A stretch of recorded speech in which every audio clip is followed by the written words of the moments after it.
Alrighty,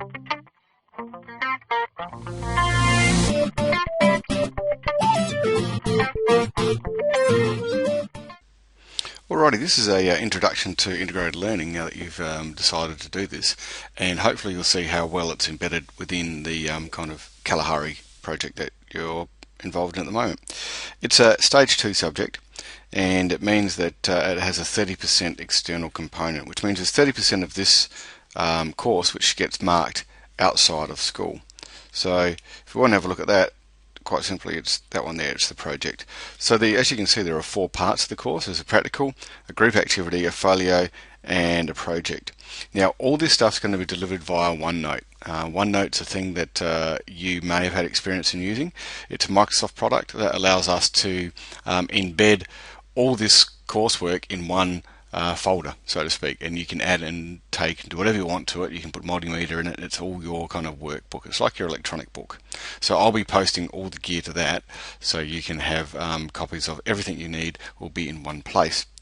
The other thing is you can access all this gear through the virtual classroom. So if you go to your learning spaces, or whatever they're called, workspaces, you will find there's an integrated learning one with your name on it. You can click into that and there's some stuff there that you can look at straight away. There's also a copy of the OneNote book there, but I might talk through with you one-on-one to tell you how that works.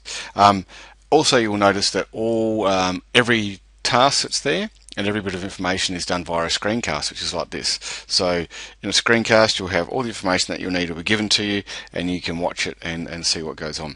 Might be a tad boring, but it gets the message across, and you can watch it over and over again. So let's go into each of these components and see what they're like.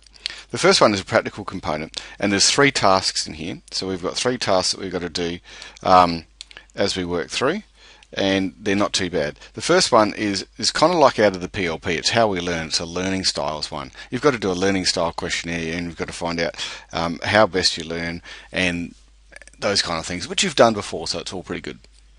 The next thing you need to look at once you've done that one is to look at the other 2 bits. There's preparation for teaching, which is over here, is being done at Concordia and also in the Valley. Okay, so that's the stuff we do before we leave, and there's a task written around that one. And then the last one is the teaching at Moshawang, which is this big one here, which is the actual teaching and the work that you do in the desert when you're out there. Now, this is worth most of this practical component. You know, we don't break it into percentages, but out of that 30%, this is probably worth 20% or 25%, because it's what you're doing when you're out there. Quite time consuming and quite important. So that's where the practical comes from. That's worth 30% of your marks, and you'll get marks during the year on those things. Okay. The next one is the group task. Now, this is probably the easiest ones to do because there's only 2 parts of it. One is group planning sessions, which is just the meetings that we have every week. Oops, days.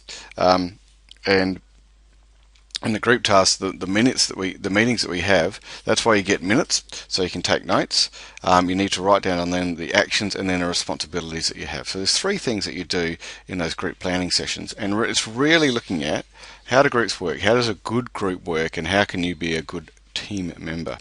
So that's the design of those ones. And once again, there's a task sheet attached to all these things, and each task sheet explains what you have to do. The other one is fundraising, which most of you have already kind of covered this anyway. There was the bag packing at the Routleys, at the LLL.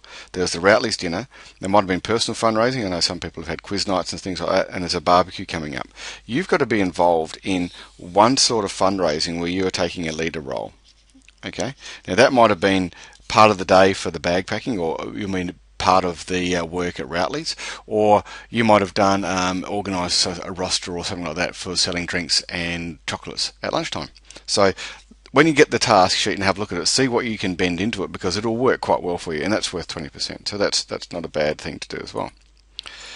The folio and discussion is slightly different to what we've done before. It's basically a collection of your learning, and that sounds kind of a bit, what does that mean? But basically we're saying, all right, you're going on this trip. What have you learned? So we're going to do some work on history, and attached to that is a whole lot of videos that we've got, which you can watch anytime and kind of write about them and see what you see about it. And then maybe you're looking at a biography of someone like Mandela or something there. And you're going to create a folio of what you've learned about the place. Now, you might also pad that out a bit with gear that you've got once you, gear that you've collected once you've been across there. But it's got to be more than just a travel diary, because otherwise that just gets too big. It's too big for you to manage. We want to make it a bit tighter, because if you look at the weighting of it, it's only worth 20%. We don't want to go too far into that. Also attached to it is a discussion. Now, a discussion is where we sit around the table and we chat about what we've done, and we do that when you get back. So the idea is the folio will get you, you might watch a couple of videos, you might read a few things, and you might kind of collate your thoughts about what you think it's going to be like. And then when we get back, the discussion is going to be, okay, this is what I thought it was going to be like, this is what it was actually like. So the learning that's been taking place in that. So it's really important that we get that right. And it's not a huge task. In the past, if you have a look at something like Georgia Germain's one, there's a massive book that she made, and we don't want anything that big because it's just too big. Okay, and it becomes more of a travel diary rather than a learning tool. The last thing, which is probably going to be the hardest one for you to do, is the project. The project is of your choice, and this is something where you've got to come up with, I want to follow this through, I want to look at this, I want to explore this more, and it will have a research and a product attached to it.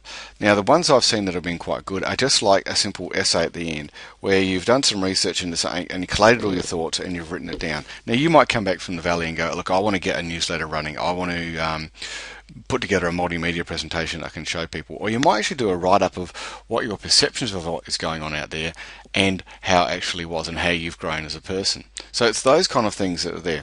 There's a task sheet that goes with this as well that kind of explains it a bit better, which might help you.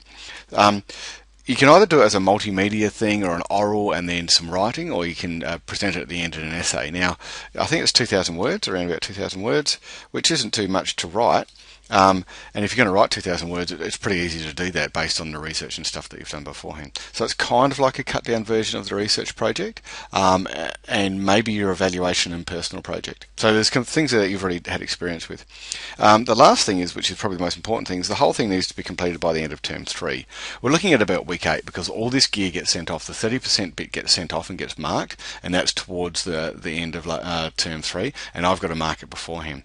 And you get back from the trip at the end of term 2, and it's really good to finish this off, which will just be maybe the project in that last bit of term 3. Okay, so it's a really good thing to be part of, and it works really well, and I think you'll find it rewarding because it just ties in so well with what you do, and it will all be online and you can do it whenever you want. So once it's all there and sitting there, you can start the whole thing and you can smash most of this out the way as soon as you want and get your marks for it, and you're done and dusted. So it's all cool. Alrighty, see ya.